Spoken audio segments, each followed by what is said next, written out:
Ada yang bertanya nih, Bang, apakah Nabi Muhammad itu umi? Saya coba jawab ya. Bismillahirrahmanirrahim. Jawabannya betul. Nah, betul Nabi Muhammad itu umi. Jelas ya surah Al-A'raf ayat 157 itu mengatakan bahwa Nabi Ummi, Nabi Muhammad adalah orang yang umi. Cuman mungkin gini, yang jadi pertanyaan dari kakak tersebut adalah gini. Karena ketika orang mengatakan umi, itu lebih cenderung ke bahwa Nabi Muhammad itu tidak bisa membaca dan menulis. Gitu kan? Nah, untuk hal ini, mohon maaf kepada para ulama, para syekh, para guru, saya kurang begitu sependapat ya. Walaupun memang ketika Nabi Muhammad dikatakan umi, tidak bisa baca dan nulis, itu menegaskan bahwa Al-Quran adalah mukjizat yang diberikan kepada Nabi Muhammad. Dan memang bukan karangan Nabi Muhammad karena beliau tidak bisa membaca dan menulis. Nah, tapi di sisi ini, kenapa ada perbedaan pendapat antara saya dengan para ulama? Karena sinonim kata umi itu adalah autentik atau asli. Nah, untuk saya sendiri lebih mengartikan bahwa kata umi itu adalah penduduk asli.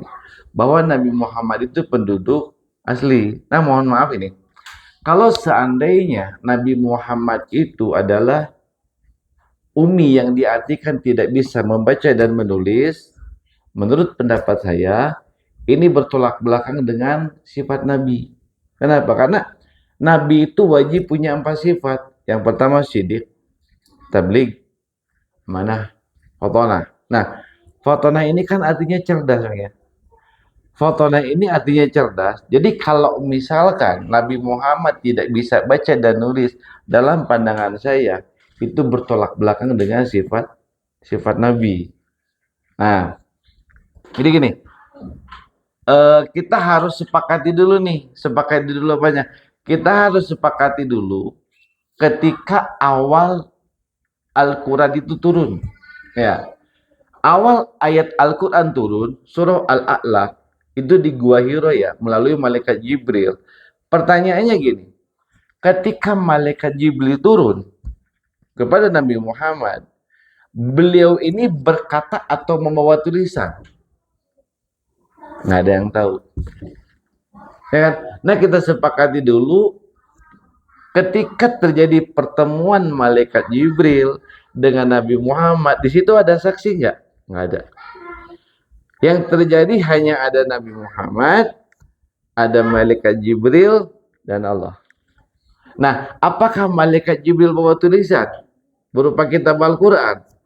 Nggak ada yang tahu juga. Yang jelas di situ, kata malaikat Jibril, ya Muhammad Iqra. Iqra, Iqra, bacalah. Nah, kalau misalkan ketika itu malaikat Jibril membawa tulisan untuk dibaca kepada Nabi Muhammad, mungkin betul diartikan bahwa Nabi Muhammad itu umi tidak bisa baca dan tulis. Tapi pertanyaannya di sini, di saat itu terjadi kan qauliyah, bukan kitabiyah. Malaikat Jibril berkata kepada Nabi Muhammad, bukan berbentuk tulisan. Jadi Nabi Muhammad mau baca apa ketika itu?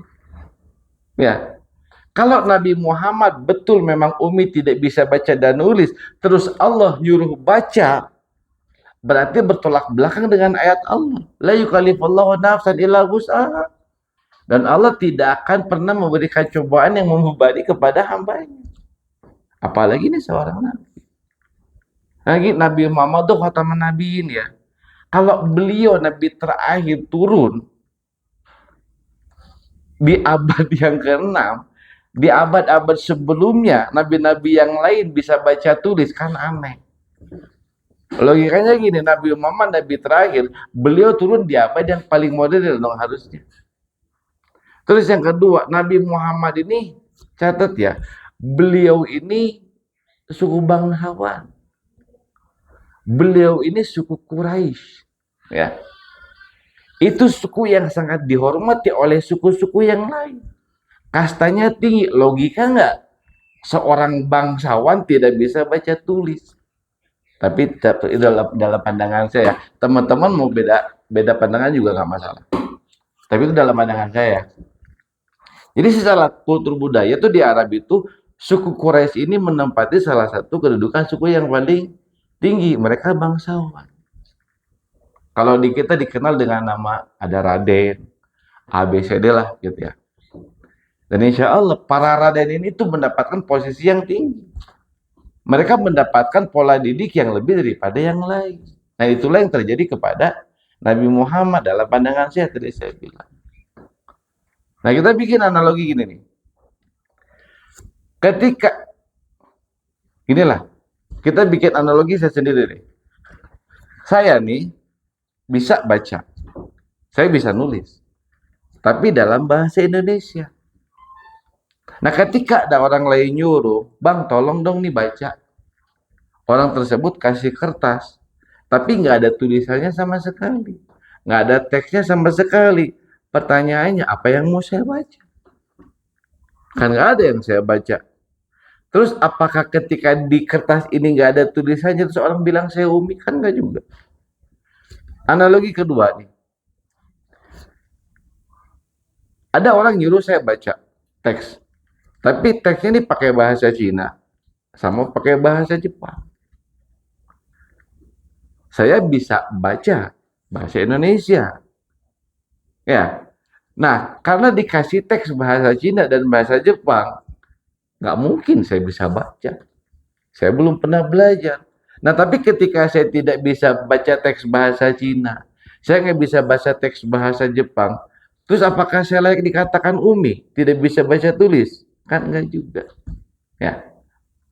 Nah, jadi kembali kepada tadi, kata umi yang orang artikan bahwa Nabi Muhammad itu tidak bisa membaca dan menulis, ini mohon maaf buat para syekh, para ustadz, para ulama, saya berbeda pendapat. Kenapa? Karena menurut saya, dalam pandangan saya, sinonim kata umi tadi adalah asli atau otentik. Jadi dalam pandangan saya, kata umi tersebut adalah diartikan bahwa beliau, Nabi Muhammad adalah penduduk asli Arab. Wallahu a'lam bishawab.